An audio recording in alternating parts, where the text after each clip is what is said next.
Amis turfistes, bonjour à toutes et tous et ravi de vous retrouver sur Rue des Joueurs pour l'analyse détaillée du Quintet Plus du 5 cordes du mardi 25 juillet à Dieppe. Les galopeurs de 4 ans sont à l'honneur pour cette réunion 1, course 8, le prix de Success, où ils ne sont plus que 14 suite au forfait de l'As Night Ab et du numéro 5 Ashgar. Dans cet événement disputé sur les 1800 mètres corde à droite à Dieppe, sur une piste annoncée collante, voire très collante. Sans plus tarder, notre sélection en chiffres, en 8 chevaux pour ce quintet.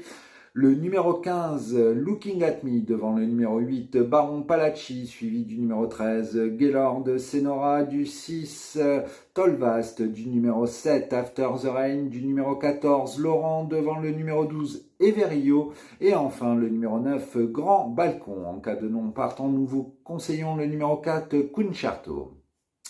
Voici notre analyse plus en détail, où nous avons placé le numéro 15, Looking at Me, en tête de notre sélection. Il faut dire que l'élève de Paul de Chevigny n'a jamais déçu en 35 de valeur dans les handicaps et affiche 4 sur 4 dans les handicaps cette année, dont 2 accessites récemment dans les quintets, à savoir une 3e place à Paris-Longchamp le 25 mai dernier, suivi d'une très bonne 2e place à Saint-Cloud le 19 juin dernier. Elle affronte certes les mâles en cette occasion, a tiré le 15 dans les stalles de départ, mais elle est bien passée dans le bas du tableau, ce qui compense. Elle est très endurcie, associée à l'incontournable Tony Picon. Elle a assurément les moyens de disputer la victoire ce mardi.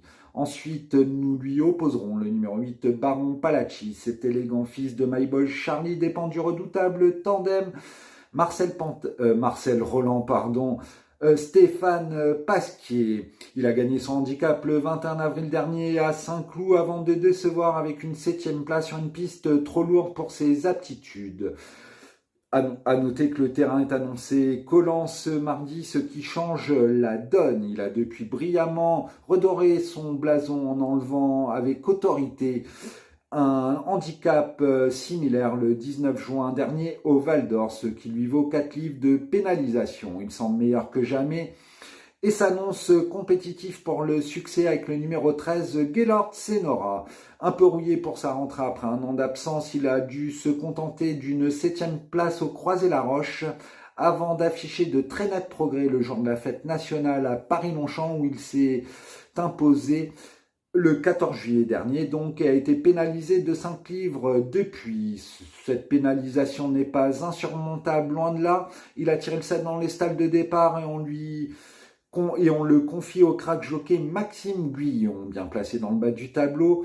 Il retient également tout particulièrement notre attention avec le numéro 8, Tolvast, qui a prouvé le 11 mai dernier avec une bonne 2e place à ce niveau de la compétition à Paris-Longchamp, qu'il avait la pointure des quintets. Il a depuis déçu à la Teste, une piste qu'il n'a visiblement pas appréciée, mais s'est imposé en dernier lieu dans une classe 3 à Paris-Longchamp avec la décharge de sa cavalière. Sa valeur 38 dans les handicaps reste inchangée et on fait appel à un certain Christophe Soumillon. Il se monte de l'avant, une tactique souvent payante à Dieppe. Il retient également notre attention.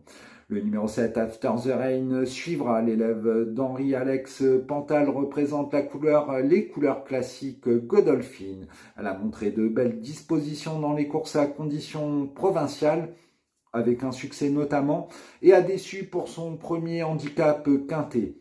On ne lui en voudra pas puisqu'elle a été extrêmement malheureuse ce jour-là et on vous conseille de la reprendre tout particulièrement, d'autant qu'elle est confiée, comme souvent avec les Godolphins, à Michael Barzalona sous contrat. Le numéro 14, Laurent, est pour sa part imposé à la Teste de bout en bout dans l'événement du 22 juin dernier à la Teste. Il a été pénalisé de 7 livres, mais il se monte également de l'avant, une tactique, comme je vous l'ai dit, qui peut être fructueuse sur cet hippodrome. Ensuite, le numéro 12, Everio, viendra dans notre sélection en 7e position. Il faut dire que sa 5e place du 18 mai dernier à Paris-Longchamp retient l'attention. Il a depuis été malheureux à Saint-Cloud et on vous conseille de le reprendre tout particulièrement, d'autant qu'il retrouve la distance de son dernier succès. Enfin, dans notre sélection, nous avons placé le numéro 9, Grand Balcon. Il a gagné à Pau pour son seul handicap, seul essai dans les handicaps cet hiver. Il a depuis été pénalisé et son entourage a préféré opter pour les courses à condition et les réclamer où il n'a jamais déçu. Le handicapeur lui a retiré 1 kg dans les handicaps, ce qui lui confère une belle carte à jouer, d'autant que c'est un bon finisseur et si la course venait à être rythmée, il pourrait faire parler sa pointe acérée pour finir. Donc en résumé, notre sélection est le numéro 15 devant le 8, le 13, le 6, le 7, le 14, le 12 et le 9. En cas de non partant, on vous conseille le numéro 4, Concerto.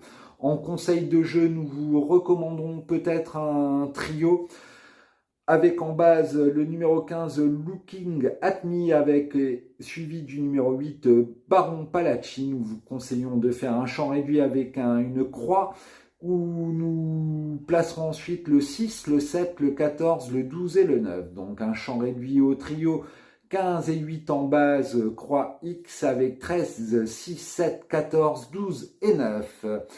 Nous vous conseillons aussi de retrouver le The 5 cornes, l'équivalent du quintet chez The Turf où la mise n'est que de 50 centimes d'euros contre 2 € au PMU. N'oubliez pas que si le The 5 cornes n'est pas trouvé, vous aurez un gain intermédiaire, à savoir le The 4 sur 5, ce qui n'est pas négligeable par les temps qui courent. Retrouvez également notre analyse quotidienne des 2 pics 5 de la journée sur Rue des Joueurs. Amis turfistes, le temps est venu de conclure et de vous souhaiter une très belle soirée et à très bientôt sur Rue des Joueurs.